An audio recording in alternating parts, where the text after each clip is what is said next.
Hello students, welcome to physics. Engineer Pawan Yadav here. और आज इस वीडियो में हम बात करने वाले हैं कुछ ऐसे फंडामेंटल कांस्टेंट्स की जिनकी वैल्यूज आपको हमेशा बाय हार्ट रटी होनी चाहिए। बिकॉज चाहे आप नीट के एग्जाम की तैयारी कर रहे हो, चाहे जेई की या किसी और अदर एग्जाम की जिसमें फिजिक्स पूछी जाती है, इन सभी एग्जाम्स में ये फंडामेंटल कांस्टेंट्स की वैल्यू अगर आपको याद होगी तो आप तुरंत ही जो न्यूमेरिकल्स आते हैं उसमें वैल्यू पुट कर पाएंगे और न्यूमेरिकल्स को इजीली और कम टाइम में सॉल्व कर पाएंगे। तो चलिए वीडियो को स्टार्ट करते हैं। सो 21 fundamental constants that you must know. Let's start. Number 1 fundamental constants जो है वो है स्पीड ऑफ लाइट। सबसे ज़्यादा यूज होने वाला फंडामेंटल कांस्टेंट है जिसकी वैल्यूज आपको क्लास 11th में, क्लास 12th में, नीट जेई सभी एग्जाम्स में काम आएगी। और स्पीड ऑफ लाइट की वैल्यू ज़्यादातर आपको पता भी होगी। स्पीड ऑफ लाइट की वैल्यू होती है 3 × 10⁸ मीटर पर सेकेंड। और ये वैल्यू कहाँ होती है? ये वैल्यू होती है वैक्यूम में। वैक्यूम का मतलब जहाँ पर कुछ भी नहीं है वहाँ वैक्यूम होता है, मतलब कि फ्री स्पेस भी इसको हम बोलते हैं। फ्री स्पेस के अंदर इतनी वैल्यू होती है स्पीड ऑफ लाइट की। ओके, 3 × 10⁸ मीटर पर सेकेंड, ये आपको रटा होना चाहिए। अपने सेकंड फंडामेंटल कॉन्स्टेंट्स की तरफ चलते हैं जो कि है ग्रेविटेशनल कॉन्स्टेंट। ये क्लास 11th में बच्चे पढ़ते हैं। ग्रेविटेशन वाले चैप्टर में ये होता है, इसकी वैल्यू है 6.67 × 10⁻11 न्यूटन मीटर स्क्वायर पर केजी स्क्वायर। ये कहाँ से स्टार्ट होता है? इसको हम वैल्यू को कहाँ से निकाल सकते हैं? तो न्यूटन्स लॉ ऑफ ग्रेविटेशन का जो फॉर्मूला होता है F = G m1m2/r²। यहाँ से हम इस वैल्यू को कैलकुलेट कर सकते हैं। जी ये जो है यही है ग्रेविटेशनल कांस्टेंट। इसको हम यूनिवर्सल ग्रेविटेशनल कांस्टेंट भी बोलते हैं। इसकी वैल्यू है 6.67 × 10⁻11 न्यूटन मीटर स्क्वायर पर KG square. Next fundamental constant third number का है एक्सेलरेशन ड्यू टू ग्रेविटी। ये तो आपको पता होगा, रटा होगा। इसकी वैल्यू होती है 9.81 मीटर पर सेकेंड स्क्वायर, या इसको हम एक्सेलरेशन ड्यूरिंग फ्री फॉल भी बोलते हैं। और इसको हम जी से डिनोट करते हैं। 9.81 मीटर पर सेकेंड स्क्वायर इसकी वैल्यू है। इसकी जो वैल्यू है ये कांस्टेंट नहीं रहती है, ये वैल्यू चेंज होती रहती है डिपेंडिंग अपॉन द लोकेशन, कहाँ पर हम अर्थ पर हैं या अर्थ से हम कितनी डेप्थ पर हैं या कितनी ऊंचाई पर है, वहाँ पर इसकी वैल्यू चेंज होती है। बट जनरली हम अपने न्यूमेरिकल्स को सॉल्व करने के लिए यही वैल्यू यूज़ करते हैं जब तक आपको किसी क्वेश्चन में कोई ऐसी कंडीशन ना दी गई हो कि कोई हाइट पर है कोई बॉडी, या किसी डेप्थ पर है, या किसी और लोकेशन पर है, तब तक हम यही वैल्यू यूज़ करते हैं। या फिर हम ज़्यादातर इसको approximate value 10 metre per second square भी यूज़ कर लेते हैं। ओके, नेक्स्ट फंडामेंटल कांस्टेंट है atmospheric pressure at sea level. So atmospheric pressure क्या होता है? एटमॉस्फेरिक प्रेशर होता है जो अर्थ के ऊपर जो एटमॉस्फेयर है एयर का, उस एयर का जो प्रेशर होता है उसको हम एटमॉस्फेरिक प्रेशर बोलते हैं। और जो हमारा रेफरेंस है एटमॉस्फेरिक प्रेशर का वो हमने बना रखा है सी लेवल पर। तो सी लेवल पर हम एटमॉस्फेरिक प्रेशर को मेजर करते हैं फॉर रेफरेंस। इसका जो यूनिट होता है वो ATM होता है, या एटमॉस्फेयर्स बोलते हैं इसको। और भी बहुत सारे यूनिट होते हैं जैसे कि न्यूटन पर मीटर स्क्वायर, या फिर पास्कल, या फिर सेंटीमीटर ऑफ Hg कॉलम, या फिर ATM। ओके, तो इसकी जो वैल्यू है वो है 1.01 × 10⁵ न्यूटन पर मीटर स्क्वायर, या हम इसको बोल सकते हैं 1.01 × 10⁵ Pascal's. Because 1 Newton per metre square जो होता है वो 1 पास्कल के इक्वल होता है, दैट्स वाई। और इसको हम क्या बोल सकते हैं?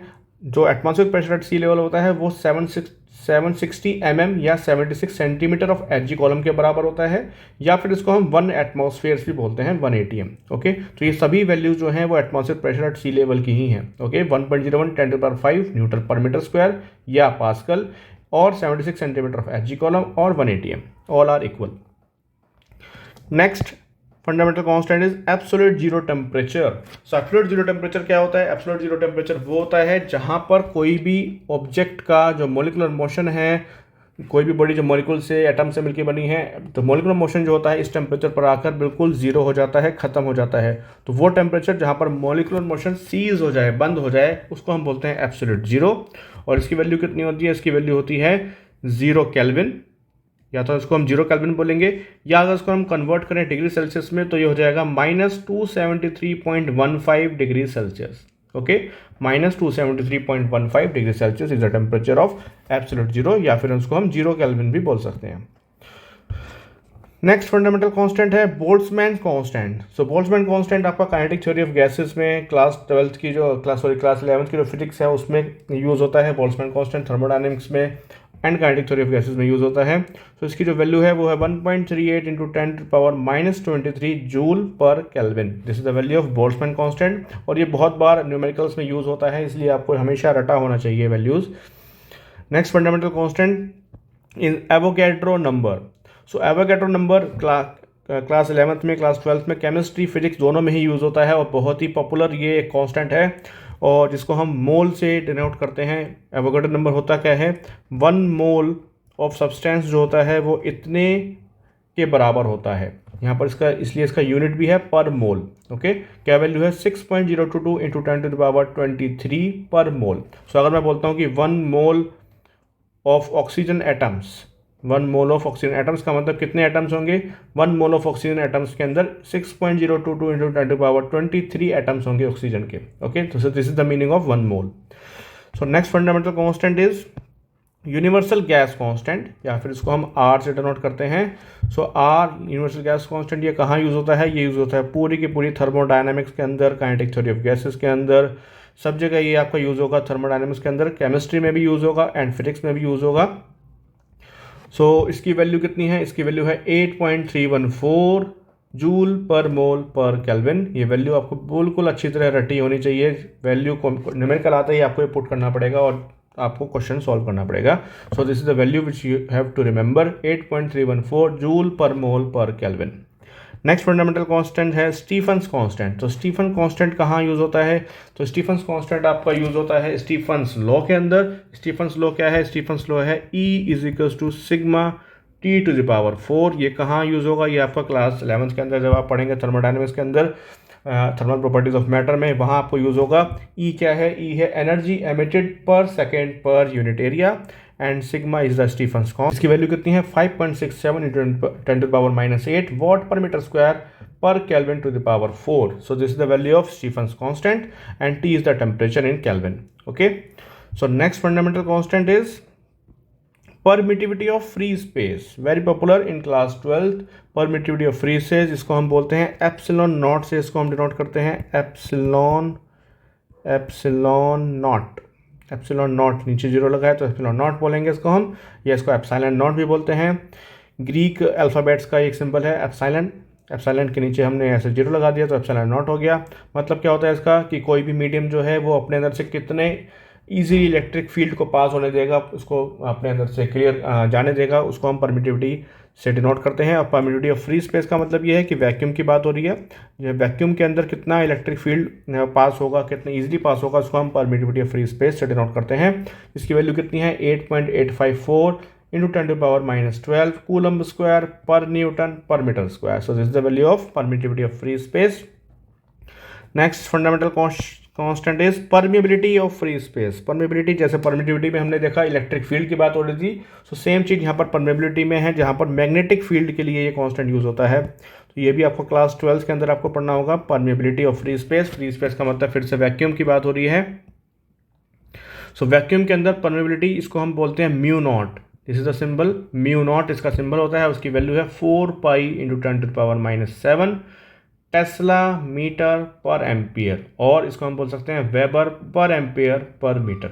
ओके, सो बायट सेवर्ट लॉ आपको पढ़ना होगा क्लास 12 के अंदर। बायट सेवर्ट लॉ जब आप पढ़ेंगे तो वो होता है dB = mu naught upon 4 pi IDL sin theta upon r²। So this is the Biot Savart law. तो यहाँ पर आपको जो दिखाई दे रहा है ये म्यू नॉट, ये है आपका permeability of free space. Okay, similarly अगर हम परमिटिविटी की बात करें, जो हमने लास्ट में देखा था अभी इससे पहले वाला परमिटिविटी, तो ये आपको कहाँ से मिलेगा, ये हम पढ़ेंगे कूलम्स लॉ के अंदर। सो कूलम्स लॉ क्या होता है, कूलम्स लॉ होता है F = 1/4 pi epsilon not Q1 Q2 upon r², जो कि दो चार्जेस के बीच में जो फोर्स होती है उसको हमको बताता है कूलम्स लॉ। तो यहाँ पर हम देख रहे हैं ये जो एप्सिलॉन नॉट लगा हुआ है, यही है ये परमिटिविटी ऑफ फ्री स्पेस।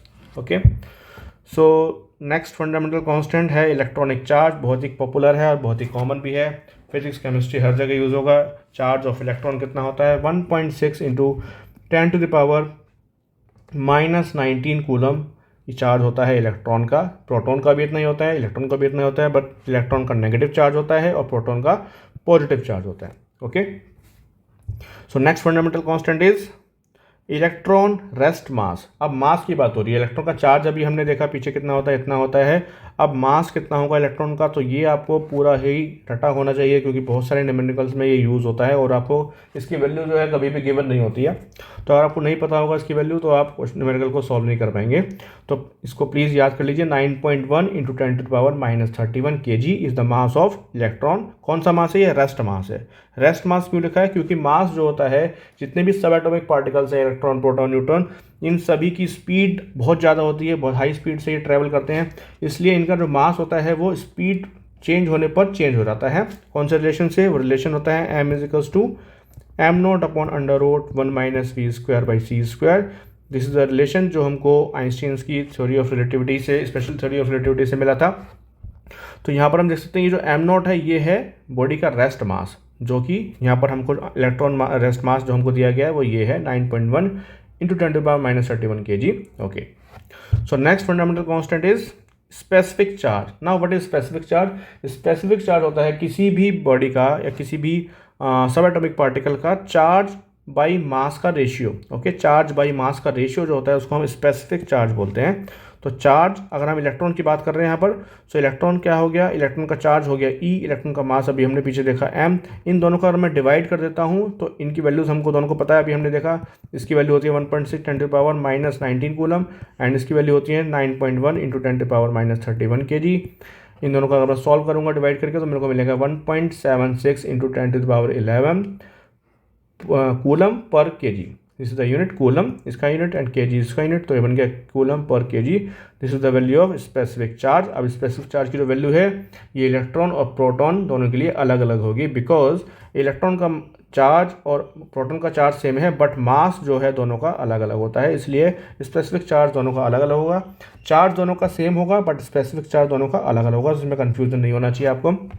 चलिए स्टार्ट करते हैं। नेक्स्ट फंडामेंटल कांस्टेंट जो है वो है प्रोटॉन का रेस्ट मास। सो प्रोटॉन का रेस्ट मास कितना होता है? 1.6726। ये बहुत इंपॉर्टेंट है और बहुत बार बच्चे इसको भूल जाते हैं। इलेक्ट्रॉन का बच्चों को याद रहता है बट प्रोटॉन और न्यूट्रॉन का मास जो होता है वो याद नहीं रह पाता है, तो इसको आप प्लीज़ ढंग से इसको याद कर लीजिए अच्छे से। वैल्यू कितनी है? 1.6726 into 10⁻27 kg। This is the rest mass of proton. And next आएगा rest mass of neutron. This is 1.6749 into 10⁻27। So यहाँ पर बहुत ज़्यादा सिमिलर देखेंगे आप, सिमिलर है 1.67 एंड 10⁻27। ये जो दोनों चीज़ें हैं ये न्यूट्रॉन और प्रोटॉन दोनों में सेम है। डिफरेंस क्या है? बहुत छोटा सा डिफरेंस है। यहाँ पर आएगा 1.67 के आगे 1.6749, और अगर मैं बात करूँ प्रोटॉन की तो यहाँ पर आएगा 1.6726। ओके, तो किसका मास ज़्यादा है? न्यूट्रॉन का मास जो होता है वो ज़्यादा होता है किससे? प्रोटॉन के मास से। ओके, सो याद रखने के लिए आप ऐसे याद कर सकते हैं कि न्यूट्रॉन जो है न्यूट्रल है, उसके पास चार्ज नहीं है बट उसका मास प्रोटॉन से ज़्यादा है। ऐसे आप इसको याद कर सकते हैं, क्योंकि बहुत सारे जो न्यूमेरिकल्स होते हैं वो कंसेप्चुअल क्वेश्चन बहुत सारे इस टाइप के बनते हैं, जिसमें अगर आपको मास पता होगा कि किसका मास ज़्यादा होता है, न्यूट्रॉन का, प्रोटॉन का, इलेक्ट्रॉन का किसका मास ज़्यादा होता है, तो आप क्वेश्चन को सॉल्व कर पाएंगे। तो इलेक्ट्रॉन का तो बच्चों को पता होता है कि -31, क्योंकि उसकी पावर -31 है, तो सबसे छोटा मास किसका हो गया? इलेक्ट्रॉन का हो गया। बट प्रोटॉन और न्यूट्रॉन दोनों का ही पावर 10⁻27 है और स्टार्टिंग के 3 डिजिट सेम है, 1.67 दोनों में आता है। तो आपको याद रखना पड़ेगा 1.6726 आता है प्रोटॉन में और 1.6749 आता है आपका किसमें? न्यूट्रॉन में। सो न्यूट्रॉन का मास थोड़ा सा ज़्यादा होता है, स्लाइटली ज़्यादा है किससे? प्रोटॉन के मास से। ओके, सो नेक्स्ट आगे बढ़ते हैं हम। Atomic mass unit. So what is atomic mass unit? Atomic mass unit क्या होता है? Atomic mass unit is the 1/12 of mass of one atom of carbon 12। So carbon के आइसोटोप्स होते हैं, तो कार्बन का जो 12 नंबर वाला आइसोटोप है जिसका मास 12 होता है, उसका अगर मैं एक एटम ले लूँ, उसके एक एटम का जो मास होगा उसको मैंने 12 से डिवाइड करा, तब जो मेरे को वैल्यू मिलेगी उसको मैं बोलता हूँ 1 AMU। और ये आपका बहुत वाइडली यूज़ होता है फिजिक्स में भी और केमिस्ट्री के अंदर भी बहुत ज़्यादा यूज़ होता है। और इसकी वैल्यू कितनी है? 1.67। सो यहाँ पर भी 1.67 आ गया, 1.67 इंटू 10⁻27 kg। और इज इक्वल टू मैंने लिखा हुआ है 931.5 मेगा इलेक्ट्रॉन वोल्ट। तो ये क्या है, तो ये है आपका एनर्जी मास का रिलेशन। अगर मैं इतने मास को 1.67 × 10⁻27 मतलब कि 1 AMU मास को कन्वर्ट करता हूँ किसमें, एनर्जी में। So by this relation E=mc² वाले जो रिलेशन होता है, इससे अगर मैं एनर्जी कैलकुलेट करता हूँ, वैल्यू पुट करूँगा, तो मेरे को डायरेक्ट एक रिलेशन मिल जाएगा मेगा इलेक्ट्रॉन वोल्ट का, कि अगर मैं 1 एटॉमिक मास यूनिट के मास को कन्वर्ट करता हूँ एनर्जी में, तो मेरे को कितनी एनर्जी मिलेगी, 931.5 मेगा इलेक्ट्रॉन वोल्ट की मेरे को एनर्जी प्रोवाइड हो जाएगी।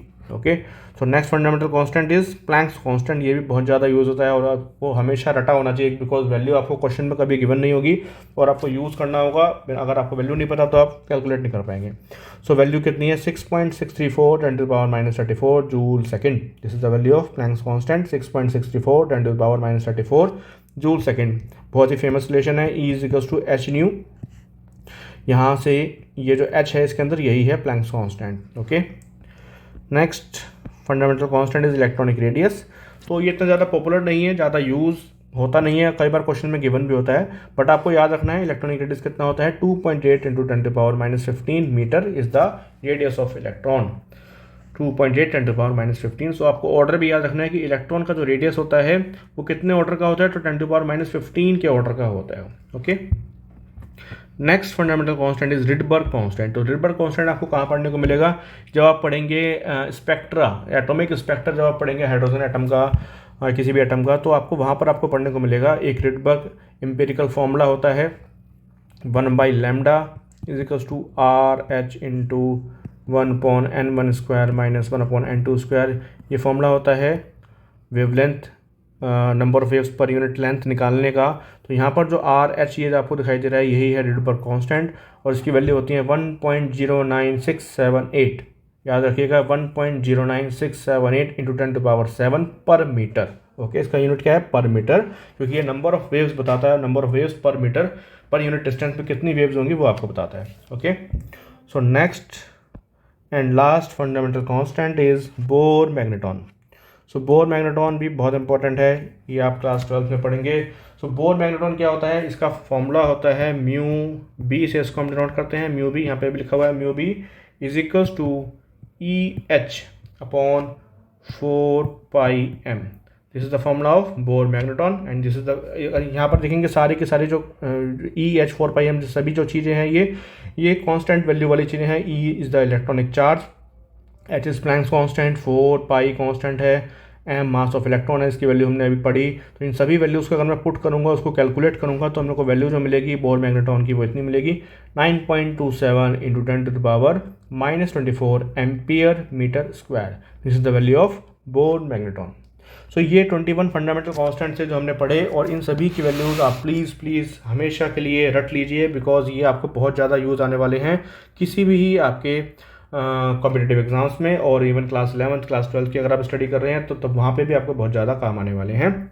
So thank you. अगर आपको वीडियो पसंद आई है, सभी वैल्यूज़ पसंद समझ आई हैं, तो प्लीज़ वीडियो को लाइक कीजिए, चैनल को सब्सक्राइब कीजिए और वीडियो को ज़्यादा से ज़्यादा शेयर कीजिए। Thank you.